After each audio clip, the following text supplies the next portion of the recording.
back. This is now episode 2 of how to get a job in retail. Firstly, I'd like to say well done. If you've got to episode 2, you've put in a load of effort. You've done all the work that I've asked you to do in episode 1. And at this point now, we are saying that you've got through the initial selection process, you got through the initial application, you went to the interview, you were successful there, and now this is your first week in your job. And now we are talking about how are you going to ace that first week. Firstly, again, it's going to be about first impressions.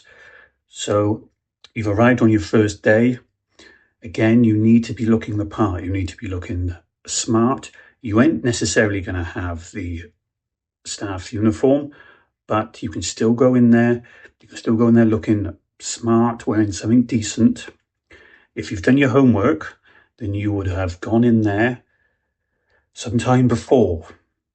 So even before maybe you had the interview, or definitely after you've had the interview, you would have gone in there and seen what sort of uniform that the staff are wearing, and you would come in wearing something similar. So they do expect you, excuse me, they do expect you to make that effort, come in wearing something appropriate. So you're meeting the other staff for the first time.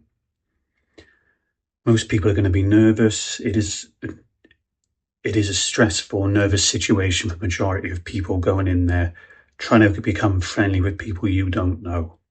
If you've got a decent team in there, especially if you're in one of the smaller formats or one of the top 5 supermarkets, then everyone's going to know each other.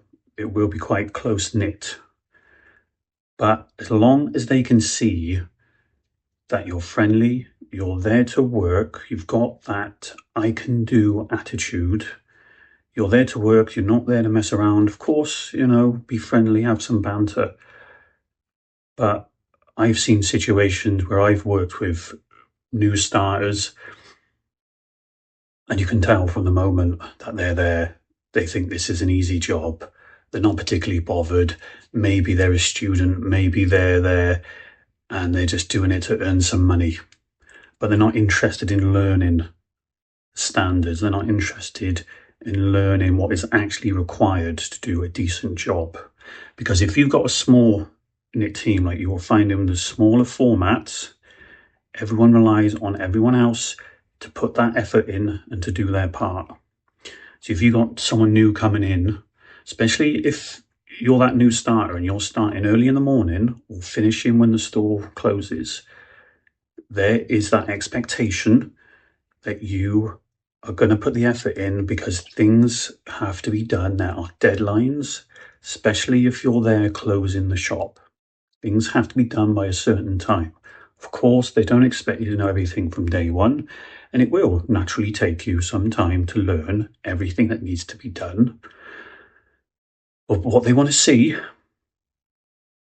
and as a shift leader myself, when I've been running shifts and new starters have arrived, you want to see that they're there, they're putting the effort in, they want to learn.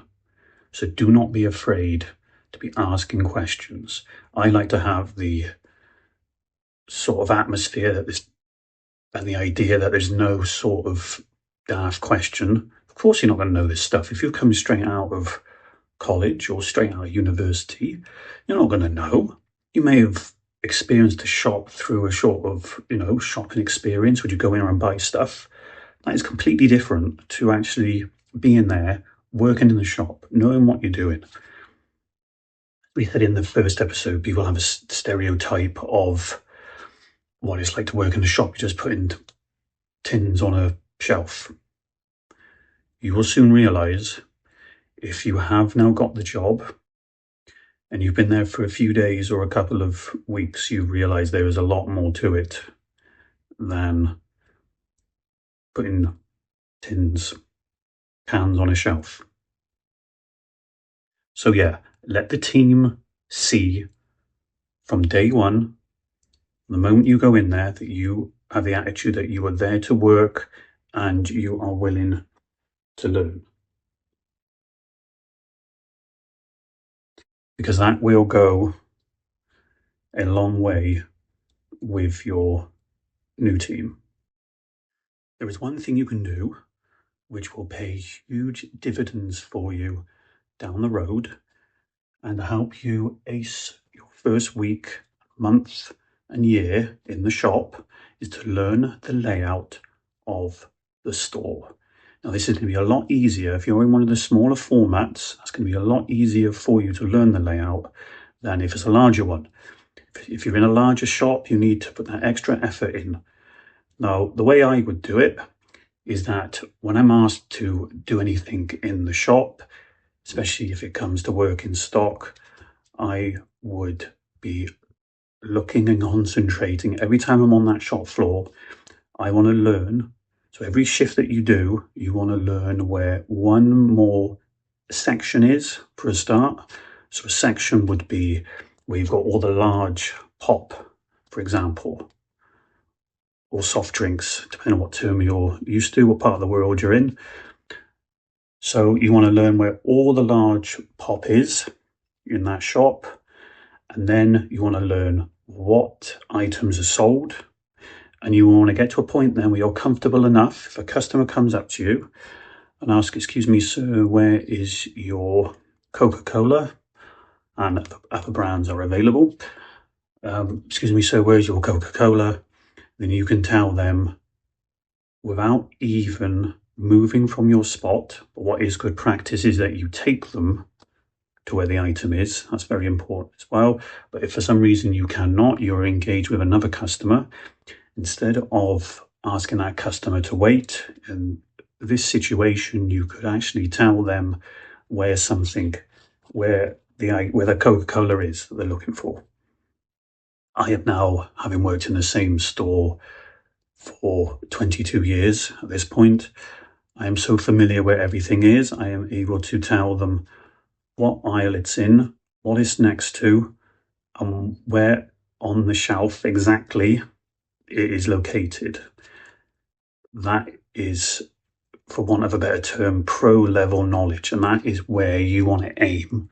Because if your goal, your aspiration is to work in this shop or in retail long term, because this is what this course is about. This is about you creating a career. Your dream is to get a job in retail. So this is how deep you need to get into it.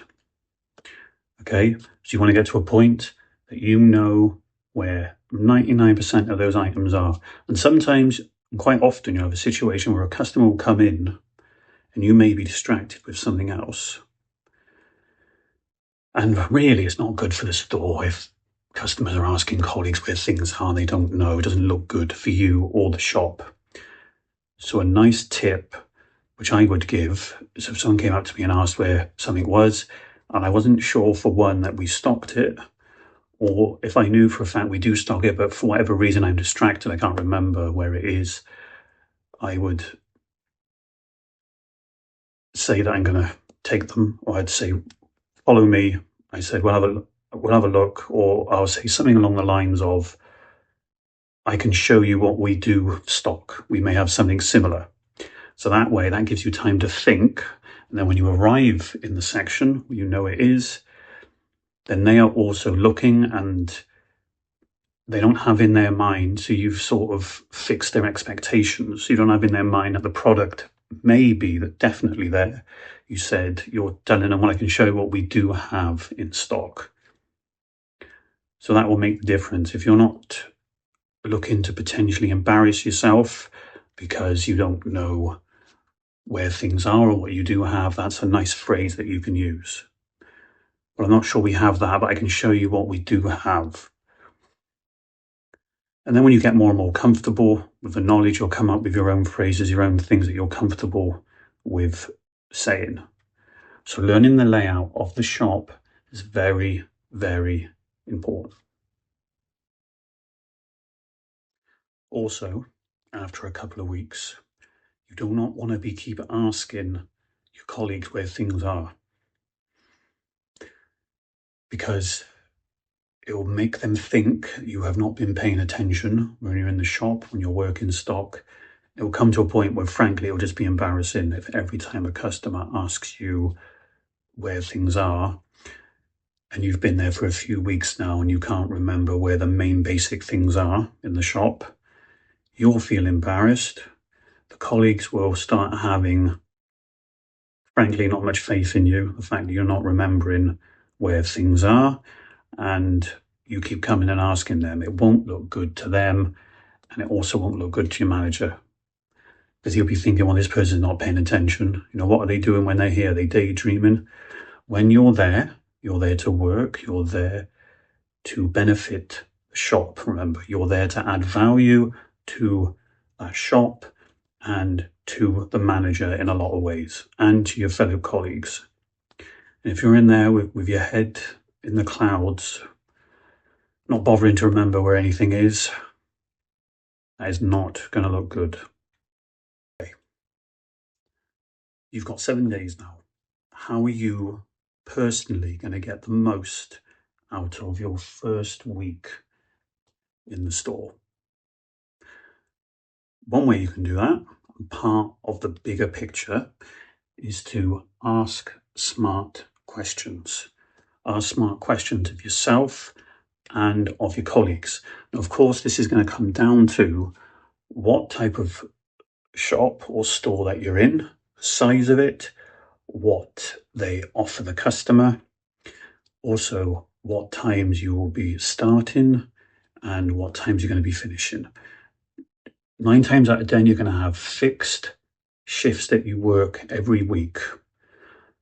In some ways, that's going to benefit you, because you then need to become an expert of what happens in that shop between those fixed hours. That's your responsibility. They've given you the opportunity to work in that shop between those hours. So now you must take it upon yourself to learn what happens between that amount of time in the shop. So, for example, if you were working till midnight, if you're in one of the smaller formats, you may be working, say, from 6 p.m. till midnight. And you need to then know what happens between those hours. So in my shop, for example, and some of these things are what the shift leader does, okay?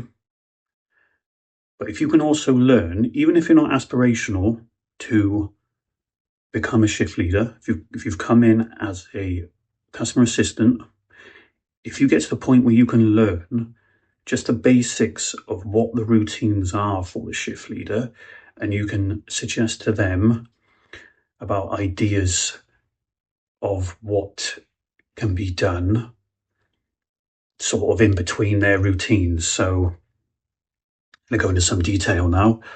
So in a smaller platform, in the company that I work for, Tico, you have certain jobs that must be done between 6 o'clock and midnight.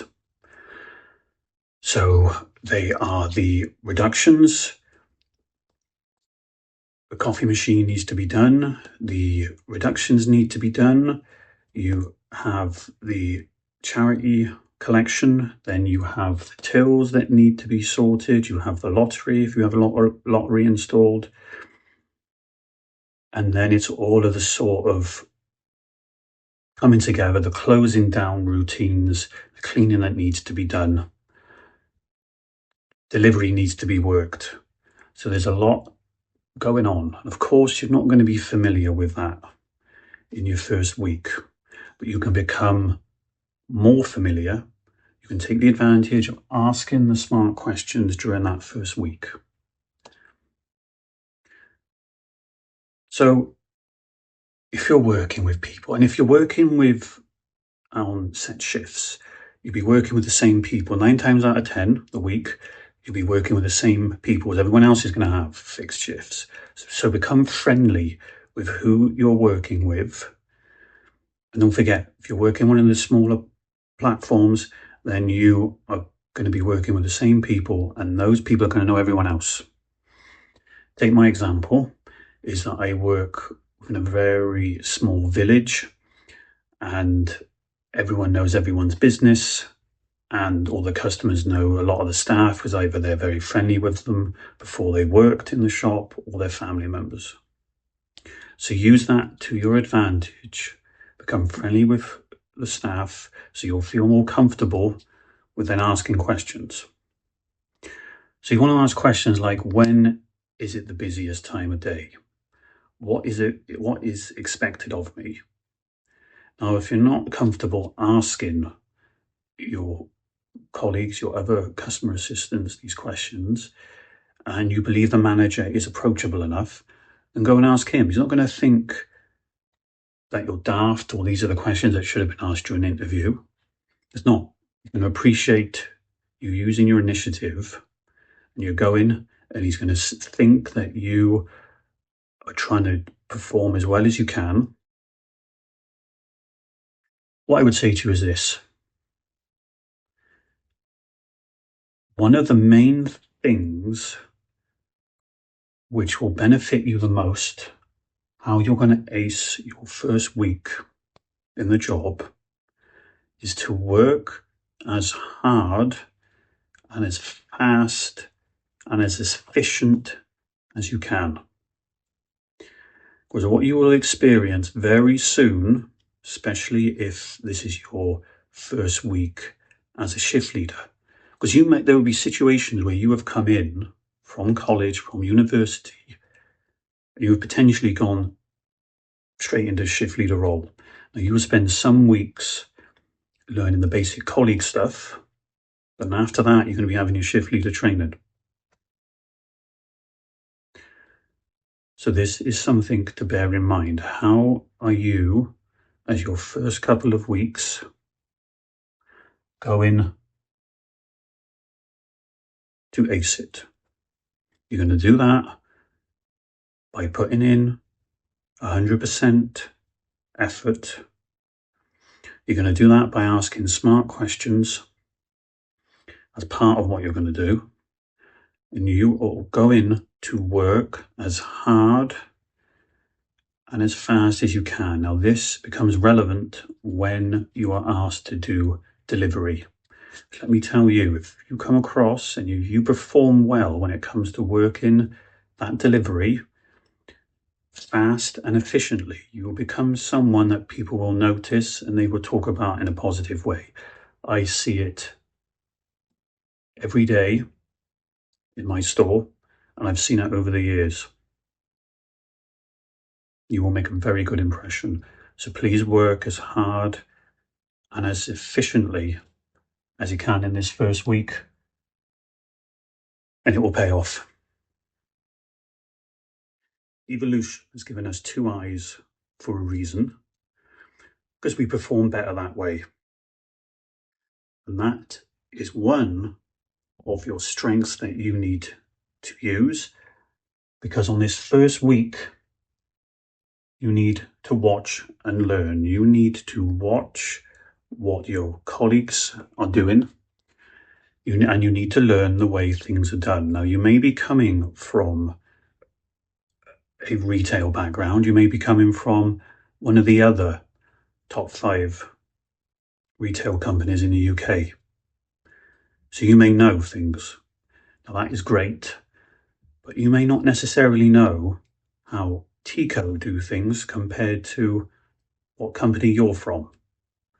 And if you go in with an attitude that you don't need to learn, listen, then you ain't going to be very popular, because the manager who has taken you on wants to see that you can watch and listen and learn the way that things are done in this shop. I cannot stress this enough. I'll give you an example now, a personal example. We had a new starter, and his attitude was, and bear in mind, he had no retail background, he never worked in a shop before. He believed he knew what he was doing, and he had that, even though he was coming into the role, he had that stereotype that it's just putting tins on a shelf. Just putting tins of beans on a shelf and that's all I need to know. It's not. Do you know how to face up? Do you know how to work a cage efficiently and at speed?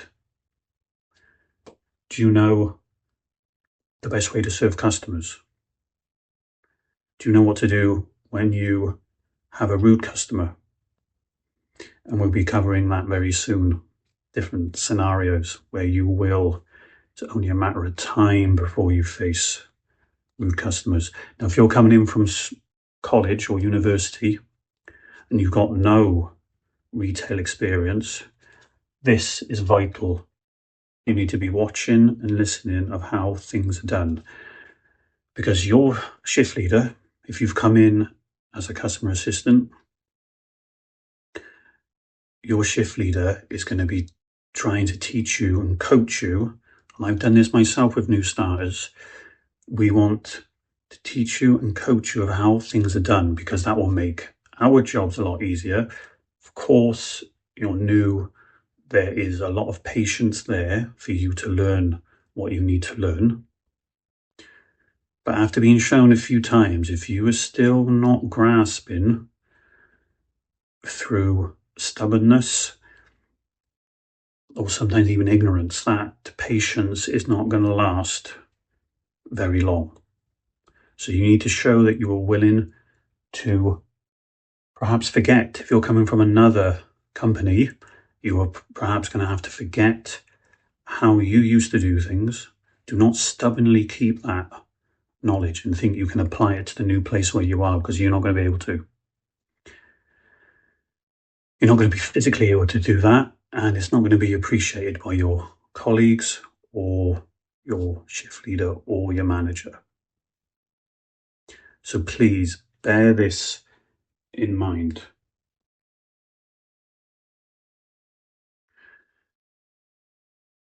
You're going to have to learn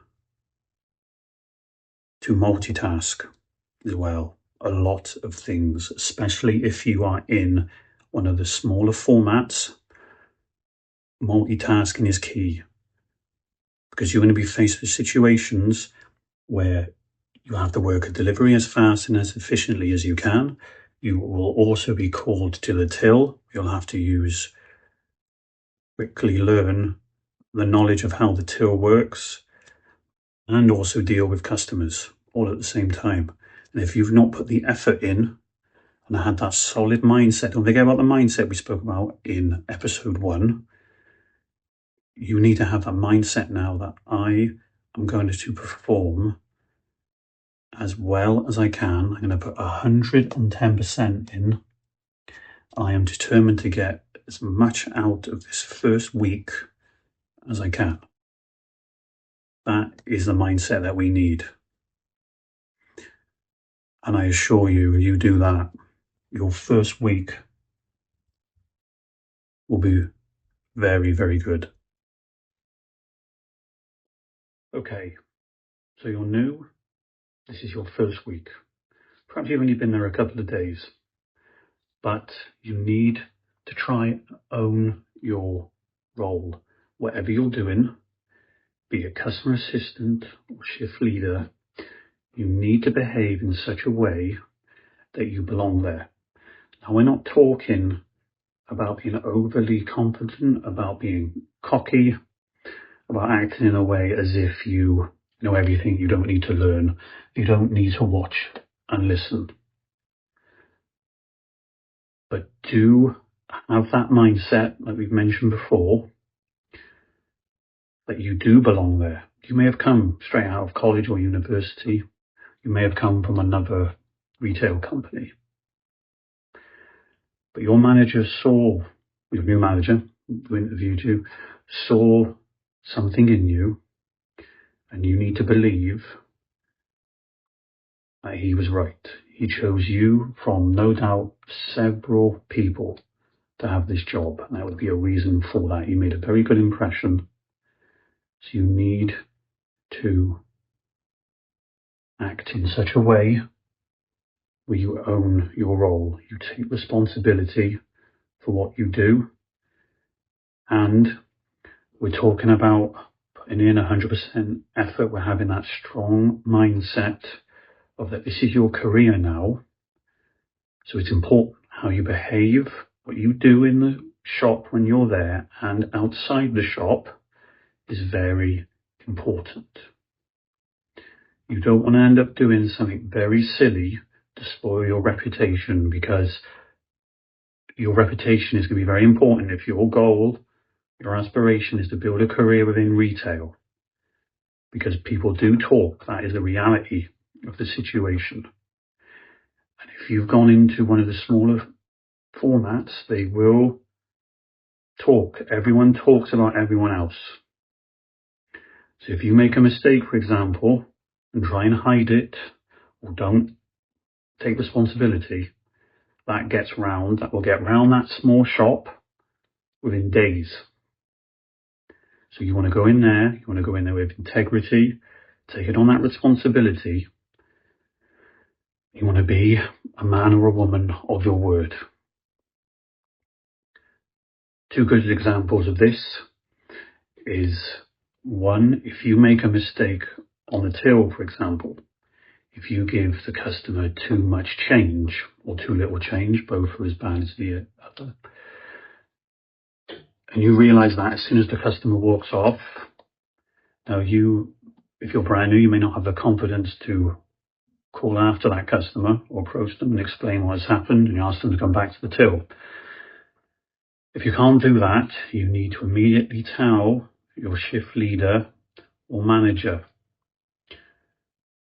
If you're not 100% sure that you gave them the wrong change, you need to phrase it in such a way like, the last customer I've just served, I'm not sure if I gave them the right change or not.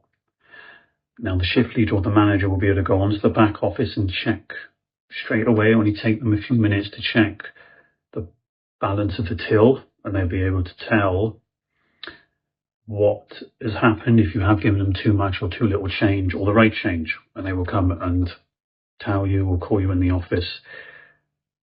Remember, if you're new, this is your first week. As I say, there's going to be lots of patience, and that would be a learning curve for you.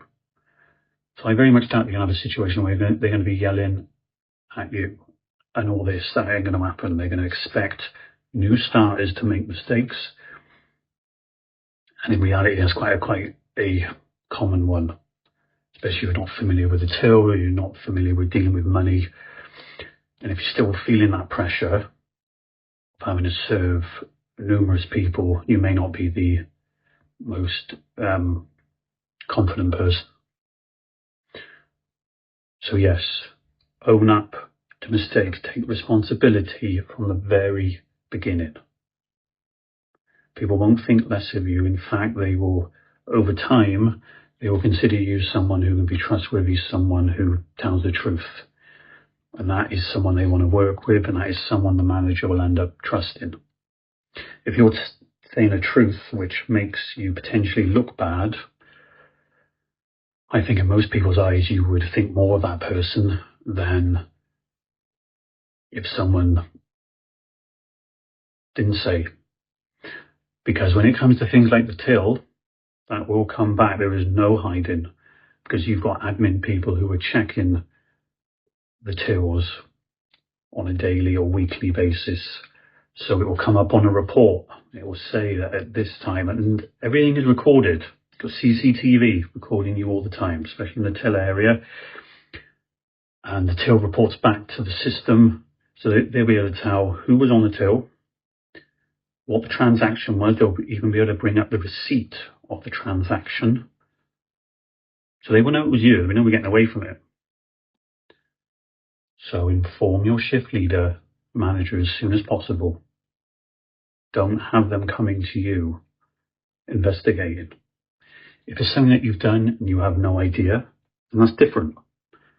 You can say, well, I'm very sorry, I was not aware that mistake happened. I'm going to be a lot more careful from now on.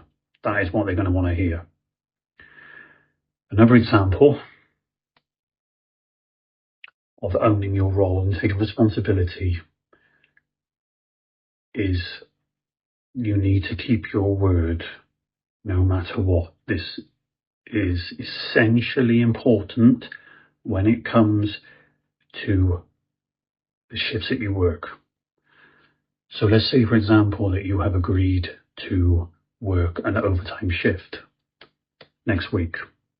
So you normally work, for argument's sake, you normally work Monday, Tuesday, Wednesday. You have been asked, the shift leader, your manager has approached you and they've asked you to do overtime on the Friday. John, will you please do overtime on the Friday? Someone is on holiday. We need someone in from 6 p.m. till midnight when the shop closes. So you say, sure, yes, I really want to look good. So you say to them, yes, I can definitely do that. Thursday comes along and you get an invitation from your friend. They're going out into town on the Friday night and you really want to go. Oh, but you're then lumbered with this overtime that you said you're going to do. So what are you going to do? Are you going to go out on that Friday night? Are you going to phone the shop? Make whatever excuse you're going to make, you're ill or whatever. You're going to phone on the Friday morning and say you can't do it. Just for the sake of going out. Please do not do this. If your aspiration is to make a very good impression, you want to build a career inside this shop, do not do that. Do not let the shift leader, the manager down and the store down at the very last moment for a reason that is not genuine. Because things do happen. And if you're within a small community and you're having people of a similar age go out, if you're working with people who are of a similar age, you don't know what that person is doing, who's got the time off, whose overtime shift you're meant to be covering. You don't know if they're also out. What are you going to do if they see you? You see them when your eyes meet. Some people want to know who's covering their shift or just the conversation. That person you've seen, who you may not have seen, or you bumped into each other when you were out, they will be in the shop again at some point and they will be talking to people who you don't normally work with, or the shift leader who they're friendly with. And just conversation comes up and they says, oh, he saw you out on that Friday night. And the shift leader's like, well, that's strange, because they phoned in sick on that overtime shift. You have destroyed your credibility and your reputation is now going downhill. If you do that, then your first week,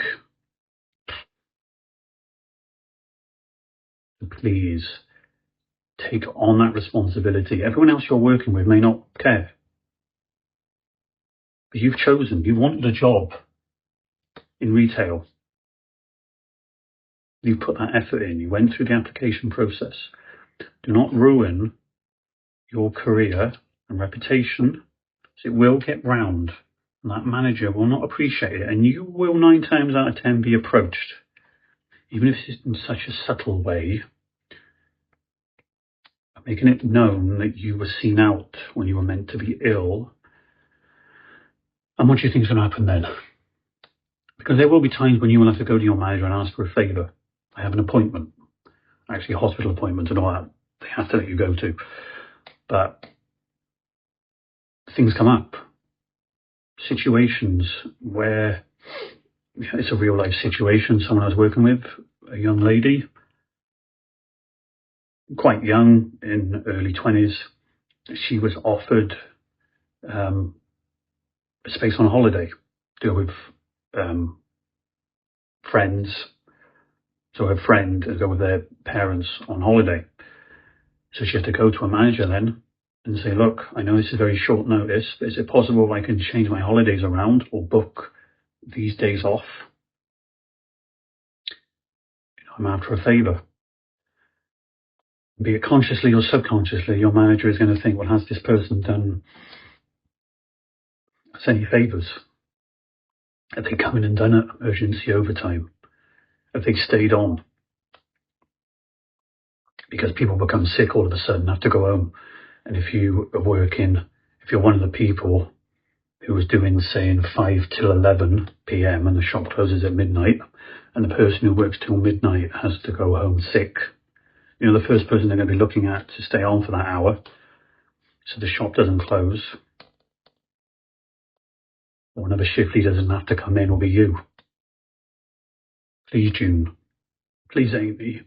Please stay on for an hour for us so the situation is resolved, the shop doesn't close, because no one can be on their own in the shop. Not in these big 5 supermarkets. Small corner shop, maybe. But then saying that, some of the smaller formats of other stores, now I'm thinking about it, yes, they do have, especially if they're open 24 hours, they do have a colleague on their own. But a lot of them don't. Especially the ones that are not open 24 hours.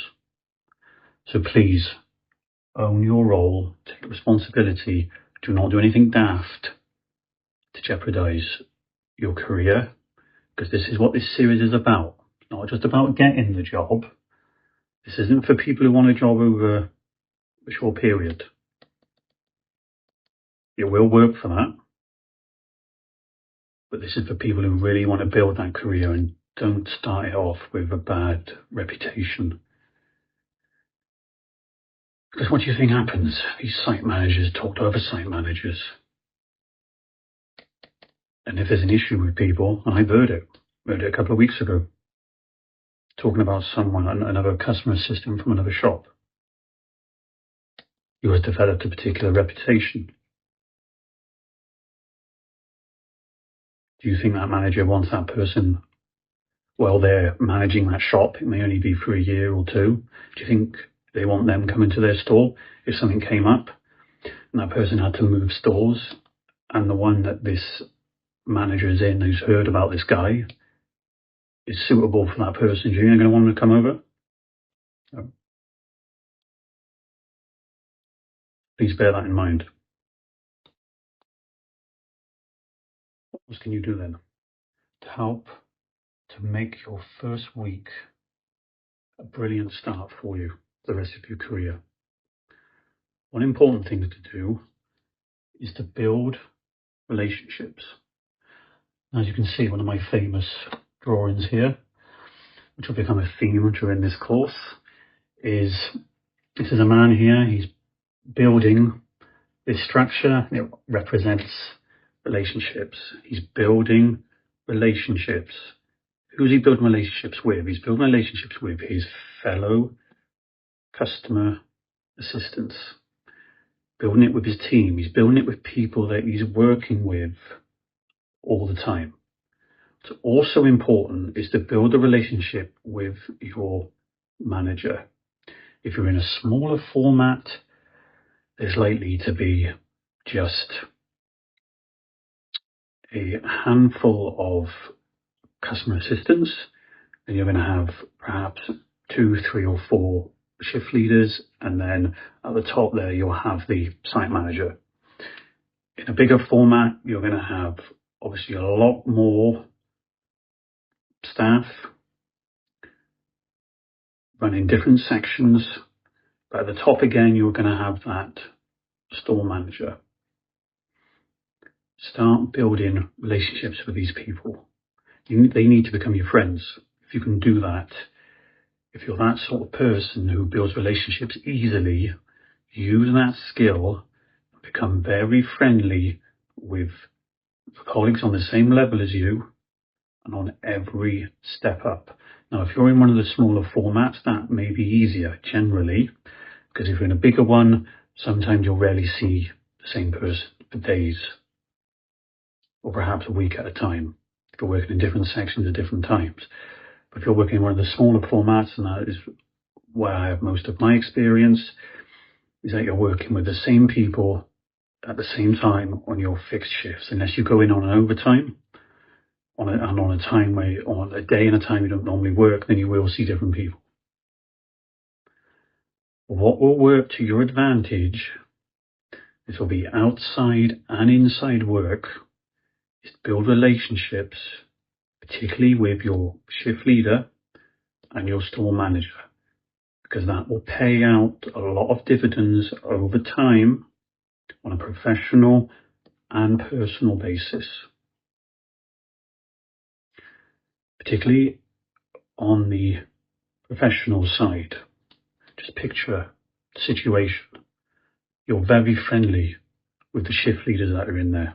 You're very friendly with the store manager.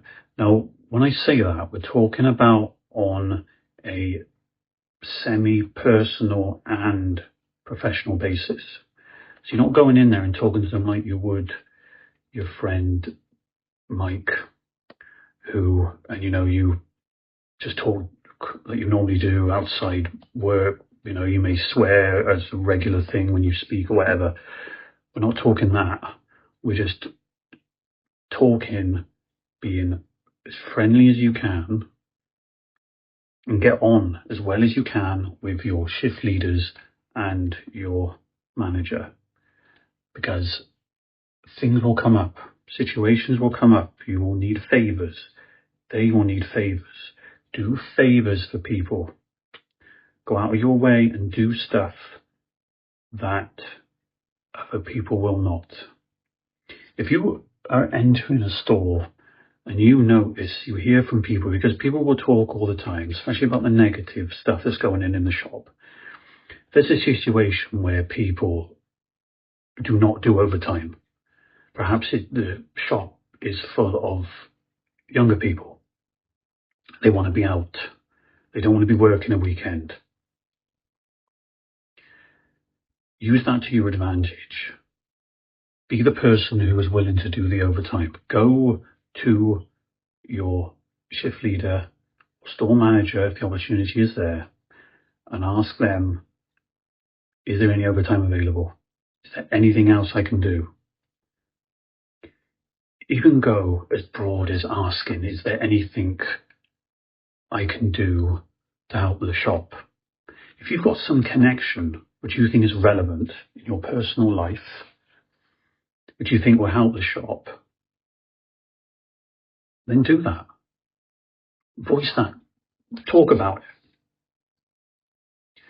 Because part of what the company wants to do, especially the one I work for, Tico, is that they want to make an impact, or they want to be seen to make an impact within the community. So if you're working in a store which is in a relatively small community, and you have some relationship in some way with, say, the local primary school, you want to try and bring the two together. You want to think of an idea of how you can collaborate with the local primary school. You want to bring that to your manager and say, Andrew, I got this idea. I know such and such who works for the primary school. Christmas is coming up. I've had this idea where we could work with the school, the children could do Christmas pictures, and we could display them then in the window. If your manager is interested in increasing his store's activities with the community, and this is something which can be actually recorded, photos can be taken, you want to suggest this, take pictures of the posters, the Christmas posters that are up in the window, that could then be put up on social media. There's even a proper Tico platform that is used to promote the social activities, so how the store is engaging with the local community. There's a fixed format for that, a fixed platform. which the manager can then put these activities on and talk about. And everyone's doing that because they want to show their area manager what their store is doing when it comes to engaging with the community. So if you have any connection like that, use it, because that will help you build relationships. Especially if you go to your manager with a decent idea, he'll be like, right, this is someone who is thinking outside the box. They are thinking outside just filling, which is another term for work in the delivery. They're thinking outside just filling. They're thinking outside just being on the till. This is someone who wants to make an impact. And if your goal is to have a career, you're looking to build yourself, and you're not just after a job, you're after to make a real impact. Because you're not just thinking, if you've gone in as a customer assistant and you have other aspirations, your mind needs to be up here. What can I do? How can I make an impact? How can I build a reputation to go from here to here? And if you can do that well, if you can build relationships with important people, within positions of influence within your store, and then you go to them and say, look, I'm interested. This is what I've done. This is how well I'm performing. Because trust me, your shift leader or site manager, if you're in a smaller format, he is not necessarily going to notice how you're performing in a positive way. That may not sound very nice, but he has so much of his own stuff going on within that store. He has so many of his own responsibilities. Things are not normally brought to him unless there's an issue. So if you're messing up, then yes, you might hear from him. You might have a conversation. Unless you're in an environment, in a store, where everything positive is pushed, where people are trying to build everyone up around them, unless you are coming from that, unless you're in that environment, then the positive things that you do may not be passed on. The shift leader above you may not be passing on what positive things you are doing. That may be for a couple of reasons. One, they got their own stuff going on in and outside the shop. Because at the end of the day, we're all human. We've got our own issues going on. So you are going to have to be, sometimes, to some extent, your best promoter. Especially if you have aspirations to be up here. That's what you're going to have to do. And the way you can do that is through building relationships with people. There's one lady that I've worked with, and she is very good in that respect. She's very good on the social side. She will build that relationship. Manager after manager, she's able to make a connection with them and get on well in and outside the shop. Because we also need to remember is that, yes, they are your manager and they put their manager's hat on when they go in the shop. So they will be distant. They will be distant to you to some degree, unless they're a manager who likes to get over familiar with the people below them. But all the managers I've had, that's very, very rare. I've seen it. They will get familiar, and outside work, they'll be very sociable with them. So they will meet up and message each other outside work, which you can imagine how beneficial that is to the person below the manager who is able to build relationships like that. That will pay off, and I've seen it. It does pay off in more ways than one, in ways you may not even imagine. If you plant that seed early, situations change. You don't know where you might be in a couple of years' time because you've built relationships with the right people. It's very important. Now, curiosity may have killed the cat, but it's going to bring life to your career. if you use it in the right way. So another way of making sure you ace your first week and the weeks and the months to come is that you need to stay curious to what is happening within your store. Now, if you are mainly in a food-based format of store, so obviously there are many different types of retail that you may be applying for. If you are in food-based, if you are in one of the top 5 UK food-based supermarkets, which is the background that I come from, you need to always be asking questions and staying curious to what is happening in the shop, especially if you are a shift leader or aiming to be a shift leader. You've bought this course because you want to be a shift leader. So you need to study and focus on the shop you're interested in, or the shop you're currently working in, and you are aspirational to be promoted to the shift leader. So you need to start learning when the promotional changes are, what new items are coming in. When the new items come in and they're on that delivery, study them, learn where they are, learn or try and remember the section where they are likely to be. Okay? You need to always be wanting to learn and understand how the shop works. If you're coming straight in with no retail experience, you need to be motivated. Your mindset needs to be that you're going to learn everything about this shop and all the changes that are going to happen, because nothing is going to stay constant in your store. If you're not moving from Halloween to Christmas, it'll be something else. You need to constantly stay aware of what is happening in your shop and be the person who has that knowledge.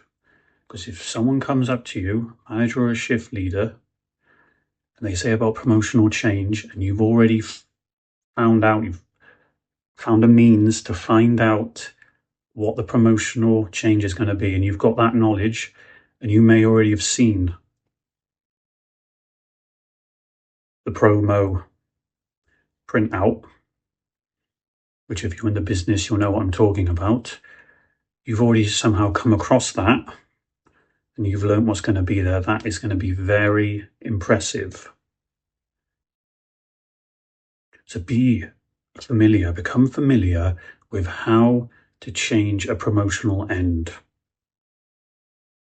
What that means, the amount of time it might take, how you're going to have to change the height of the shelf depending on what the product is that goes in there. This is what I'm stressing. If you're coming in from a non-retail environment into especially a food-related format, there are things you need to know which you won't even be aware of. But if you're coming in as new and people can see that you're smart, you're quick, and you know how things are going to work, they will very much appreciate that.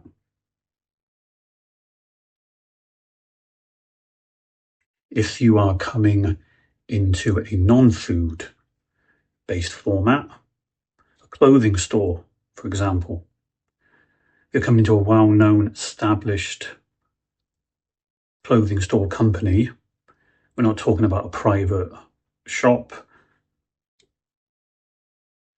That you stay aware and you become aware of, as the season has changed, certain clothes come in, different brands, how the brands are displayed. Why have they chosen to put this particular outfit in this section of the shop rather than, say, another section? Speak to people, be curious. This is what managers, this is what owners of the shop want to see and hear. If you do that, it's going to help you ace that first week, first month. You're going to do really well.